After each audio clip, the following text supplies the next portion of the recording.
A nossa aula de hoje, ela fala sobre a geração Y. E uma das características que a gente vai tratar hoje é a questão do vencendo o egoísmo, né? Porque a geração Y é uma geração que também começou, ela é mais ou menos na década de 80 até 2000. Tem uns estudiosos que falam 2000, tem uns estudiosos que falam 90, mas isso é só questão de facilitar os estudos, tá? Não necessariamente ela terminou naquele período. Isso é uma questão de fechar um período para facilitar na hora que for passar para as outras gerações o ensino, né? Do que realmente que é essa geração. E uma das características dessa geração Y é ela correr atrás dos seus próprios interesses. Só que esse correr atrás desses próprios interesses acabou gerando uma característica que é ruim, que é o egoísmo. E é o que a gente vai tratar hoje nessa aula, tá? Só para passar um pano assim rápido sobre as gerações, nós tivemos aí até 1940, mais ou menos até 1945, como eu disse para você, não é uma data certa, os tradicionais, que era uma geração que enfrentava guerras, é uma gerações que não tinha desafios tecnológicos, não existia, era completamente nulo.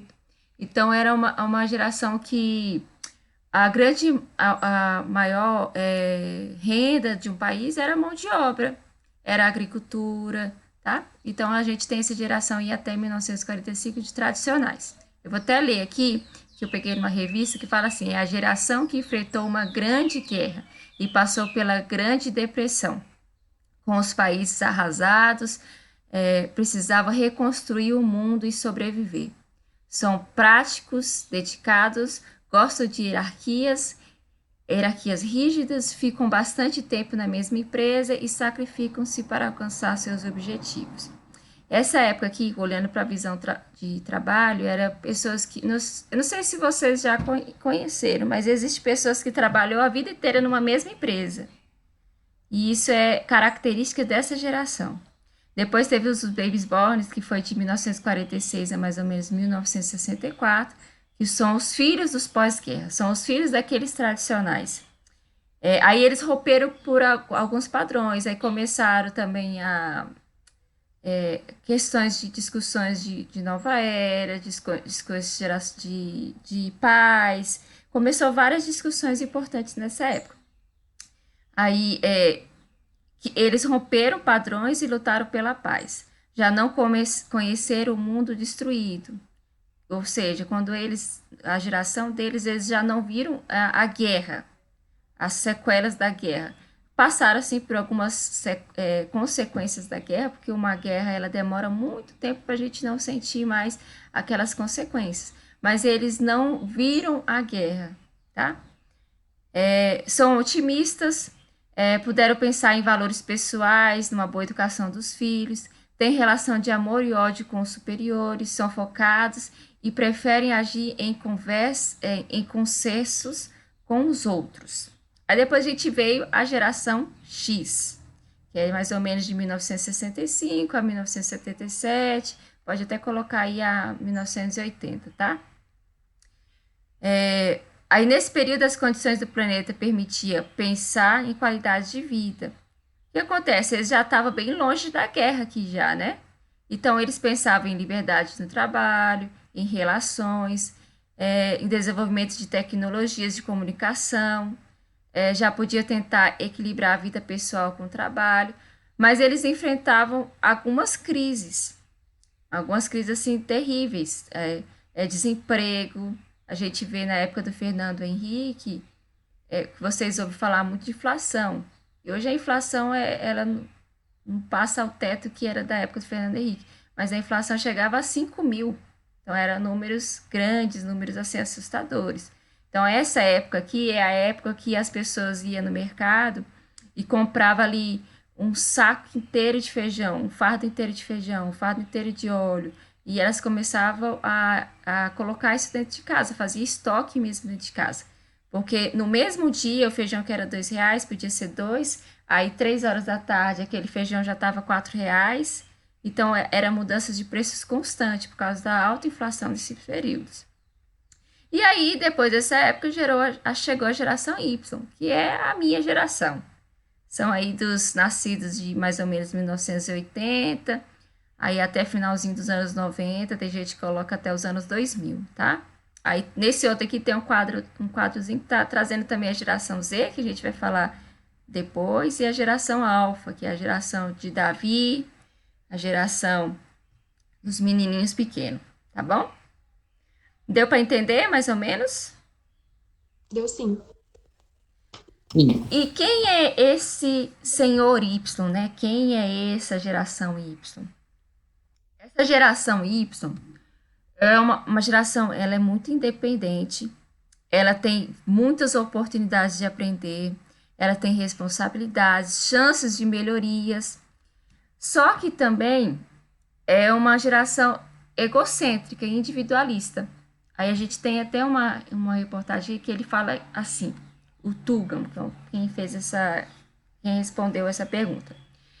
Isso fez com que ele se tornasse mais individualista? Essa era a pergunta. E ele respondeu: mesmo sendo altamente individualistas e focados nas próprias recompensas, têm profunda consciência social, preocupação com o meio ambiente e com os direitos humanos. A maioria tem valores morais muito fortes e tentam viver por eles. Então a gente vê uma geração que tem defeitos, mas também tem grandes qualidades, né?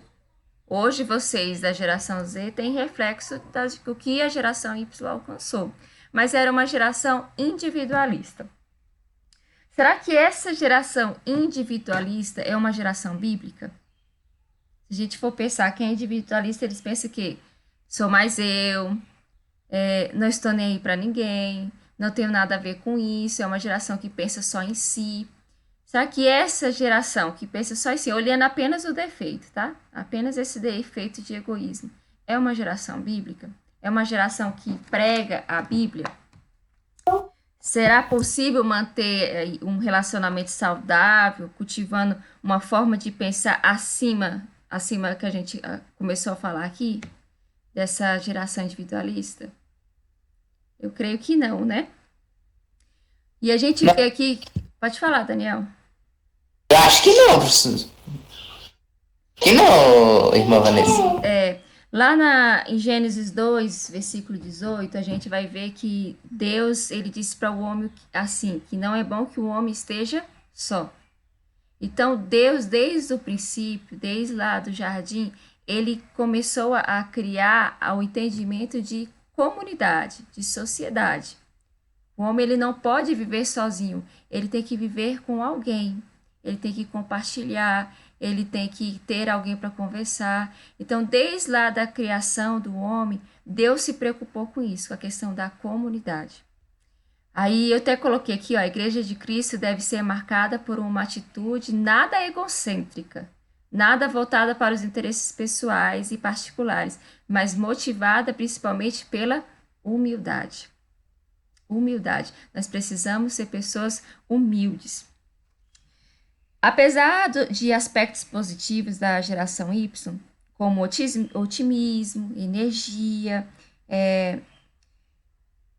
segundo a revista Time, eu não coloquei essa reportagem aqui, os que fazem parte dessa geração são mais egocêntricos, impacientes e preguiçosos. Olha aqui os defeitos que essa revista traz em relação às gerações anteriores. Então a gente vê aqui, em relação às gerações anteriores, eles são egocêntricos, impacientes e são preguiçosos. Nessa geração aqui começou o quê? O miojo. O miojo a gente faz em 5 minutos, né? Na minha época, 5 minutos era rápido demais. Hoje, quando vocês vão fazer um miojo, 5 minutos já demora muito, não já? Vocês querem o negócio pronto em 1 minuto. Então, Demora muito, parece uma eternidade. mas na minha época, miojo era muito rápido. Muito rápido. Pra gente era rápido demais. Agora, hoje, o miojo já demora muito. Então, as coisas começaram também a evoluir muito rápido. Quando evolui as coisas muito rápido, a gente também se torna impaciente. A gente vê a questão do micro-ondas. Micro-ondas a gente coloca, usa por causa da facilidade e por causa também que é muito rápido. A gente esquenta uma comida muito rápido.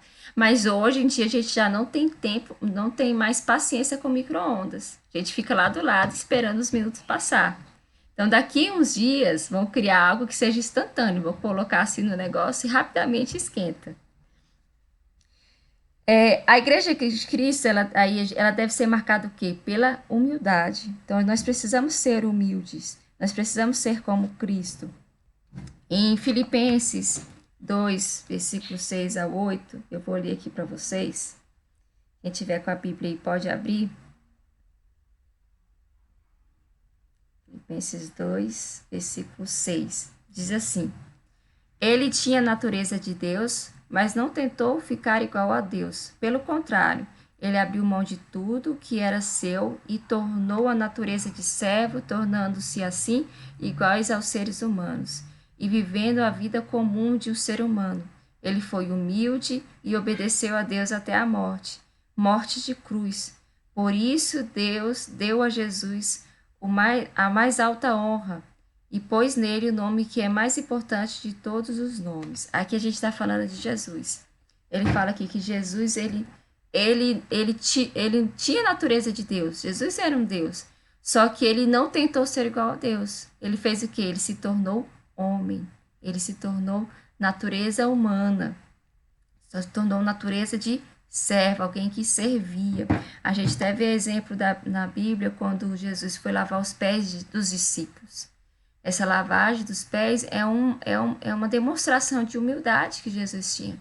Quando Jesus foi batizar, João Batista não queria batizar ele. Ele não se sentia digno de batizar Jesus. Mas Jesus, ele entendia que ele precisava passar pelos processos. Então, isso também é uma característica de humildade. E vamos comentar aqui. O egoísmo é uma característica também da geração de vocês ou só da minha? Da nossa também. Vocês também, né? Em sua opinião, essa aí não precisa responder, mas vocês pensam aí. Em sua opinião, é fácil ou difícil encontrar pessoas com atitudes como Jesus, conforme Filipenses, do texto que a gente leu, 2, de 5 a 11? Essa humildade de ser é difícil, né?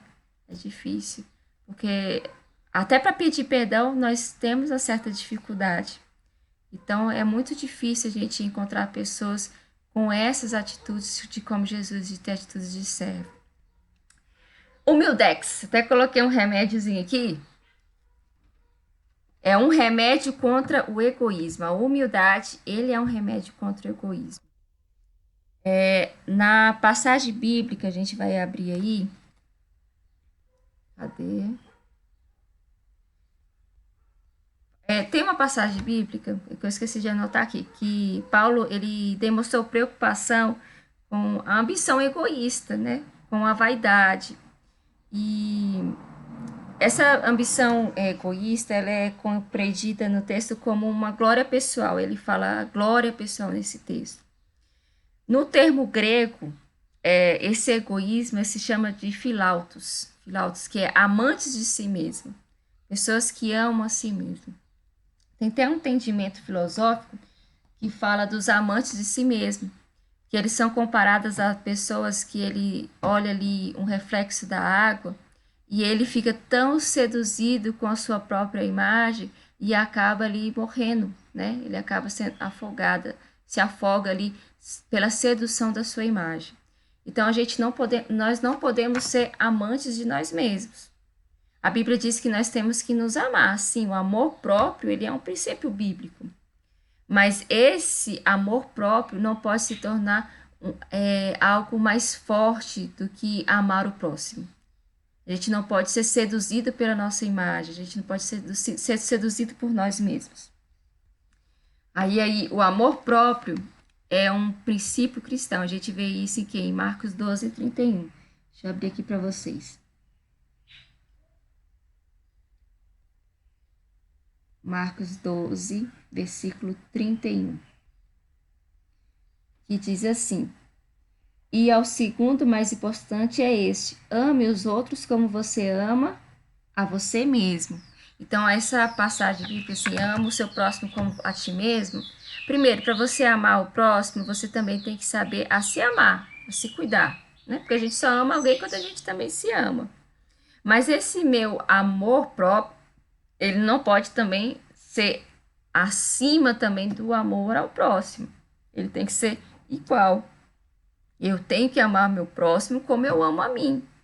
Aí eu não posso ser nem mais nem menos, tem que ser como eu amo a mim. E como eu aprendo a amar o próximo também, cuidando de mim, amando a mim, estando perto de Deus. E assim a gente vai entendendo a nossa identidade, e entendendo a nossa identidade, a gente consegue amar o próximo. Mas esse amor próprio é o único, exclusivo? Não. Em Romanos 12, que a gente vai ler aqui, Romanos capítulo 12, versículo 16, diz assim: Tenha por todos o mesmo cuidado, não sejam orgulhosos, mas aceitem serviços humildes, que nenhum de vocês fiquem pensando o que é sábio. Ele fala que, olha, tenha vocês o mesmo cuidado, sabe? Trata todos com igualdade, trata o seu próximo com cuidado. Não sejam orgulhosos, avarentos, mas aceitem serviços humildes. Aceitam ser pessoas humildes. Aceita a ajudar o próximo, a beneficiar o próximo. Que nenhum de vocês fique pensando que é sábio. Às vezes a gente pensa, não, eu sou mais inteligente que fulano. Mas só de você se achar mais inteligente que fulano, isso já é um sinal de egocentro. É um sinal que você não é uma pessoa humilde. Porque talvez a Amandinha, ela é muito inteligente em matemática. E talvez o Daniel é péssimo em matemática. Mas o Daniel é muito bom em história, por exemplo. Então, às vezes a gente avalia a nossa inteligência, a nossa própria sabedoria e descarta a sabedoria do próximo, descarta a sabedoria das pessoas que estão em nossa volta. Então, a gente tem que ter essa identidade de humildade. Aí, eu trouxe até uma frasezinha aqui, ó, o engrandecimento do eu, ele favorece as perdas. Quando a gente se engrandece demais, nós temos facilidade de perder a amizade. Quantas pessoas que passaram pela vida de vocês, que eram até pessoas bacanas, mas eram umas pessoas tão chatas de conviver que você fala, não vou manter amizade com essa pessoa. Ela é tão exibida, tão metida, que não dá não. Quantas vezes a gente já passou pessoas assim nas nossas vidas e a gente não conseguiu manter uma amizade, porque a pessoa se achava demais. Aí o engrandecimento do eu favorece perdas. Aí a gente vê também até o sentido de Lúcifer. Lúcifer, ele perdeu os céus por quê? Porque ele se achava melhor. Ele desejava a glória que era de Deus. Por isso que ele perdeu os céus. Por isso que ele foi expulso dos céus. Porque ele se achou melhor. A gente também para refletir nesse achar melhor, ou achar igual, ser igual a Deus, esse orgulho, também faz reflexo na vida dos outros. Se a gente for ver Adão e Eva, se Adão e Eva se não tivesse pecado, a humanidade não teria doenças, a humanidade não passaria por morte, a humanidade não passaria por guerras. Mas o que? Adão e Eva pensou apenas em si próprio. E esse pensar em si próprio, esse orgulho de querer ser igual a Deus, trouxe reflexo para toda a humanidade. Toda a humanidade hoje já nasce no pecado de quê? De Adão e Eva. Já nasce no pecado de Adão. Por isso que a igreja, a gente faz o batismo, que é um simbolismo, que através de Cristo a sua natureza não é mais Adão. A sua natureza agora é em Cristo, que é um servo humilde, alguém que não quis ser igual a Deus, alguém que se fez servo de todos. Então, o amor próprio é um princípio cristão, mas não implica na exclusão do próximo. Ensina o amor que vai além de si mesmo, promove honra ao outro. Nós precisamos promover honra ao outro, nós precisamos tratar o outro com dignidade. O exemplo de Jesus. E como é que é esse exemplo de Jesus? Cristo, ele convida os seus discípulos a aprender com ele. A Bíblia diz que em Mateus 11 que ele era humilde de coração, manso e humilde de coração. Até coloquei essa imagem de Jesus conversando com o Senhor aqui.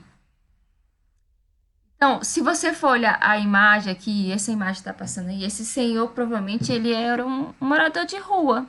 Ele tá sujo, tá com roupas rasgadas, e Jesus já tá mais bem vestido, né? Mas Jesus parou para ouvi-lo. E, por exemplo, na Bíblia, Jesus ter parado para ouvir o cego, para curar o cego, Jesus ter parado para curar um leproso, essas pessoas cegas, leprosos, pessoas que tinham qualquer deficiência, elas eram descartadas da sociedade. Elas eram marginalizadas, viviam fora da sociedade. Então eram pessoas desprezíveis. Hoje, quem é marginalizado na nossa sociedade?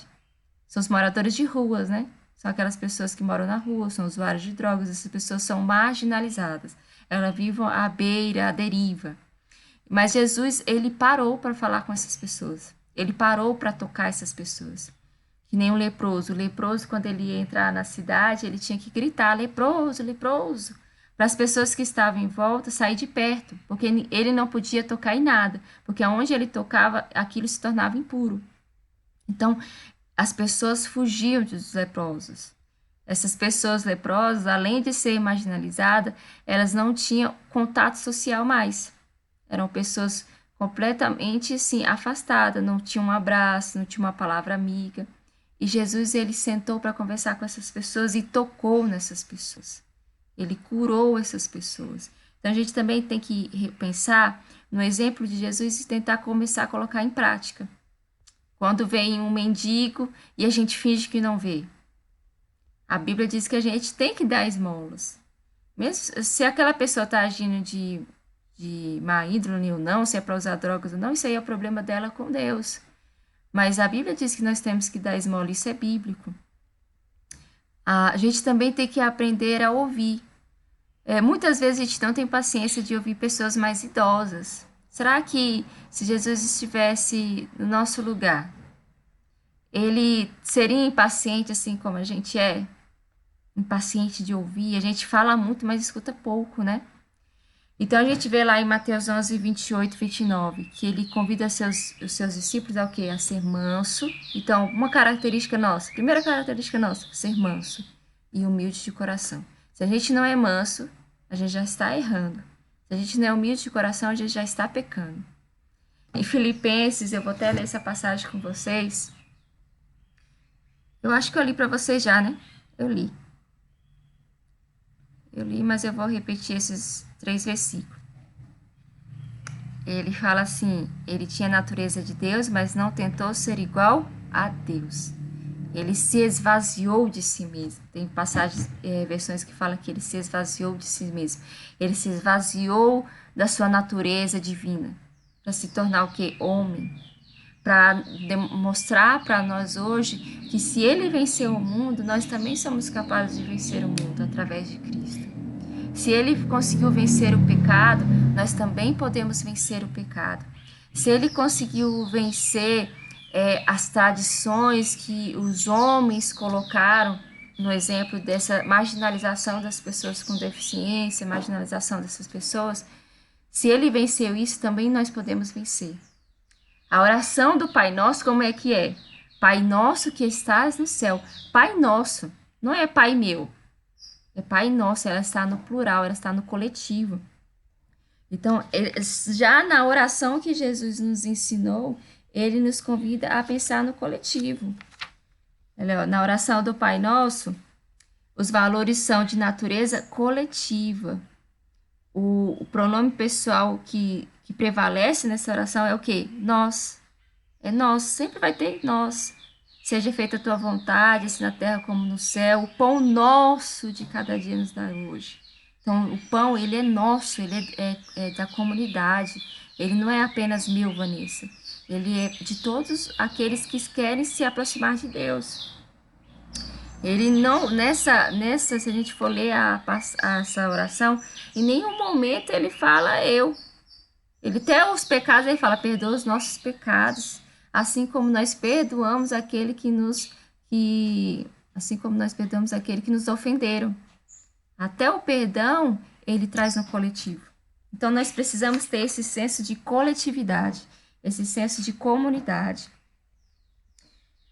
A humildade ensinada por Cristo implica na diminuição de si mesmo, no despedir da presunção, na capacidade de reconhecer seus limites, na compreensão que foi criado para relacionar uns com os outros, reconhecer a dependência de Deus. Então, nós fomos criados para nos relacionar. Nós fomos criados para compreender o próximo, para entender o que está passando pelo próximo. E se a gente for pensar, quais das atitudes pode estar contribuindo negativamente para a unidade dos seus relacionamentos? Vou reformular isso aqui. Qual das nossas atitudes pessoais, estão contribuindo negativamente nos nossos relacionamentos? O que tem impedido as pessoas se tornar nossos amigos? Ou o que nós temos machucado os nossos amigos através das nossas atitudes? É algo que a gente tem que se pensar. O que eu tenho feito que muitas vezes eu tenho deixado meu amigo magoado comigo? Será que eu tenho seguido o exemplo de Jesus? Será que eu tenho sido uma pessoa mansa, uma pessoa humilde? Será que eu tenho pensado no coletivo? Será que eu tenho que se esvaziado de mim mesmo e pensado no próximo? Então, tudo isso a gente tem que pensar. Tem um livro que eu li, eu até indico para vocês, Nos Seus Passos, o que Faria Jesus. Esse livro, ele conta a história de um pastor que ele fez numa pregação que ele falou dos passos de Jesus, ele fez um desafio à igreja, de tudo que eles forem fazer, antes deles fazer, ele pensar, se fosse Jesus, o que ele faria? E isso é uma história verídica, tá? Isso fez uma revolução naquela igreja. Por quê? Aí tem até uma história de um jornalista, ele começou a fazer o quê? Ele tinha um jornal, ele que editava, ele era o editor-chefe e o dono também. E ele começou a analisar tudo que ele colocava naquele jornal. E ele pensava, se Jesus fosse o redator desse jornal, o que ele colocaria?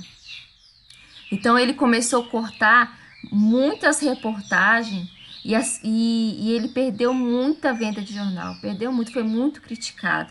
Mas depois ele foi crescendo também, as pessoas viram Jesus no jornal dele. Tem uma menina que ela ganhou uma grande herança e ela falou, se Jesus estivesse no meu lugar, o que ele faria dessa herança? O que ele faria com essa herança? E ela criou tipo uma escola numa periferia, num lugar assim muito pobre, e começou a ensinar crianças a cantar, a tocar um instrumento. Ela começou a investir sua riqueza em prol da comunidade, em prol daqueles que estavam marginalizados, em prol daquelas pessoas que passavam fome. Então, esse livro conta várias histórias de pessoas que aceitaram esse desafio. É um livro extremamente importante e é um livro assim que eu gostei muito de ler.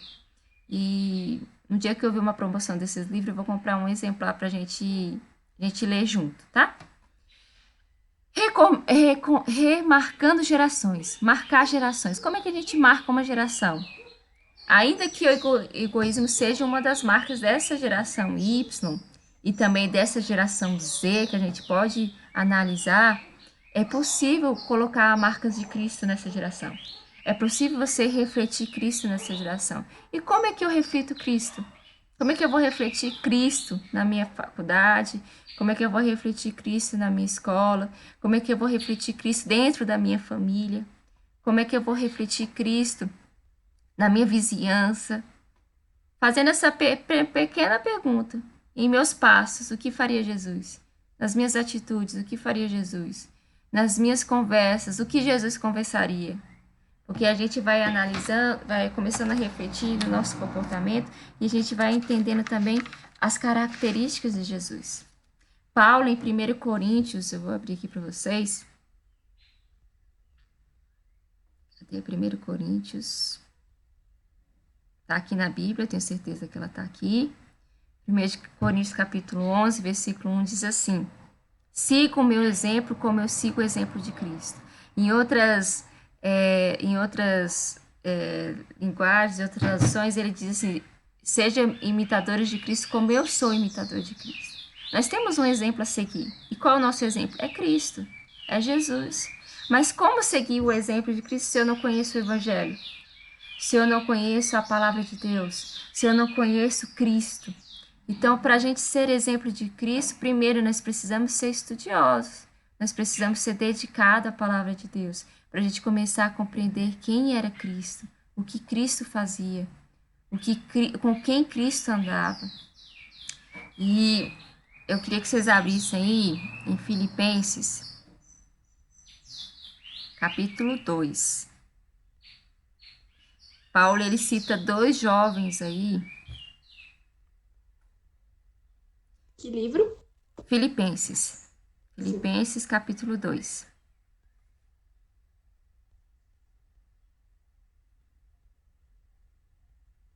Eu vou ler aqui a partir do versículo 25, tá? Diz assim: também acho que é preciso enviar a vocês o nosso irmão Epafrodito. Isso mesmo, Epafrodito, o nome desse irmão, tá? Se vocês pensam que o nome de vocês é feio, olha aí. Epafrodito, meu companheiro de trabalho e de lutas. Ele fala que Epafrodito é companheiro de luta. É uma pessoa que andava com Paulo, independente se Paulo estava na fartura ou se estava na pobreza. Ele estava com Paulo. Mesmo que Paulo não tivesse nada a oferecer para ele, ele estava seguindo Paulo, ele estava ajudando Paulo. Ele fala, meu companheiro de trabalho e de lutas, o qual vocês enviaram para me trazer a ajuda que eu precisava.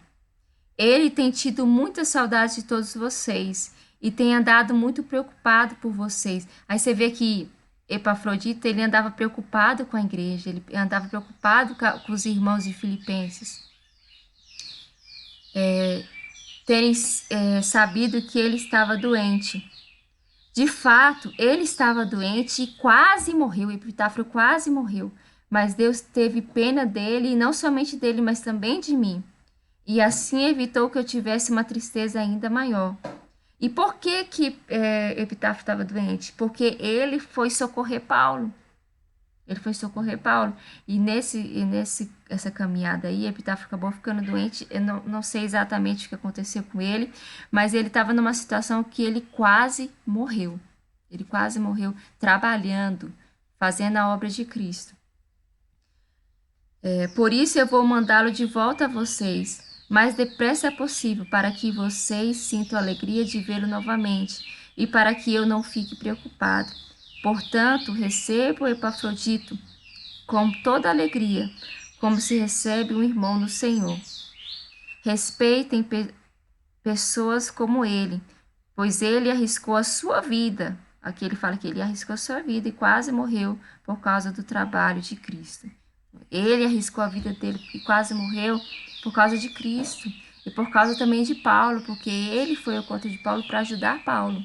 Então você vê a atitude de Epitáfio, um homem que Epafrodito, eu falo Epitáfio, mas Epafrodito, que ele arriscou a vida dele, ele não estava preocupado se ele ia morrer ou não.